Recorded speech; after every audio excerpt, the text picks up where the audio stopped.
Hey guys, welcome to say something.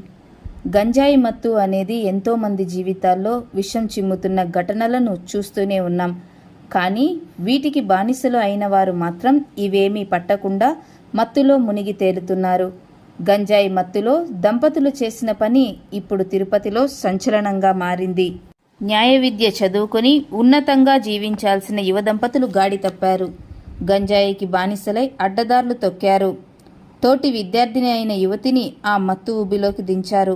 అత్యాచారానికి పాల్పడి ఆమె నుంచి డబ్బు డిమాండ్ చేసిన ఘటన తిరుపతిలో కలకలం రేపింది.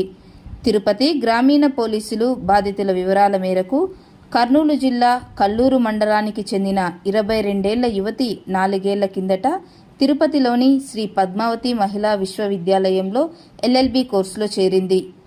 కొంతకాలం కాలేజీ హాస్టల్లోనే ఉంది. ఆ సమయంలో తిరుపతి గ్రామీణ మండలం పుదిపట్లలో నివాసం ఉంటున్న సహచర విద్యార్థిని సదాశివం ప్రణవకృష్ణతో స్నేహం ఏర్పడింది. తరచూ ఆమె ఇంటికి వెళ్ళి వచ్చేది. ఆ సమయంలో ప్రణవకృష్ణ భర్త కృష్ణకుమార్ రెడ్డితో పరిచయమైంది. తిరుపతి జిల్లా బాకరాపేటకు చెందిన అతను SVU న్యాయ కళాశాలలో LLB చివరి ఏడాది చదువుతున్నాడు. గంజాయికి బానిసలైన దంపతులిద్దరూ అప్పుడప్పుడు ఇంటికి వచ్చే యువతికి కూడా అలవాటు చేశారు. యువతి మైకంలో ఉన్నప్పుడు కృష్ణకిషోర్ రెడ్డి ఆమెపై అత్యాచారానికి పాల్పడ్డాడు. ఆ దృశ్యాలను అతని భార్య చిత్రీకరించింది. తర్వాత వాటిని చూపి బెదిరించి యువతి నుంచి బంగారు నగలు తీసుకున్నారు. చివరకు ప్రణవ్ కృష్ణ ఆ ఫోటోలు, వీడియోలను బాధిత యువతి సోదరుడితో పాటు ఆమెకు కాబోయే భర్తకు పంపి డబ్బులు డిమాండ్ చేశాడు. దీంతో కుటుంబ సభ్యులు ఈ నెల 25న తిరుపతి గ్రామీణ పోలీసులను ఆశ్రయించారు. కేసు నమోదు చేసిన పోలీసులు శుక్రవారం నిందితులిద్దరినీ అరెస్టు చేశారు.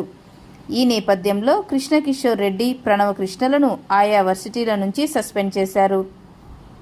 గంజాయికి బానిసలుగా మారి తమ జీవితాలను నాశనం చేసుకుంటున్న వారు ఇకనైనా ఇలాంటి అలవాట్ల నుంచి బయటపడడానికి ప్రయత్నించండి. తల్లిదండ్రులు కూడా తమ పిల్లలను ఓ కంట కనిపెడుతూ ఉండండి. లేదంటే వారు తమ జీవితాలను నాశనం చేయడమే కాకుండా పక్క వాళ్ళ జీవితాలను కూడా నాశనం చేస్తారు. ఇలాంటి లేటెస్ట్ అప్డేట్స్ తెలుసుకోవడానికి సే సంథింగ్ ఛానల్ని సబ్స్క్రైబ్ చేసుకోండి. Thanks for watching.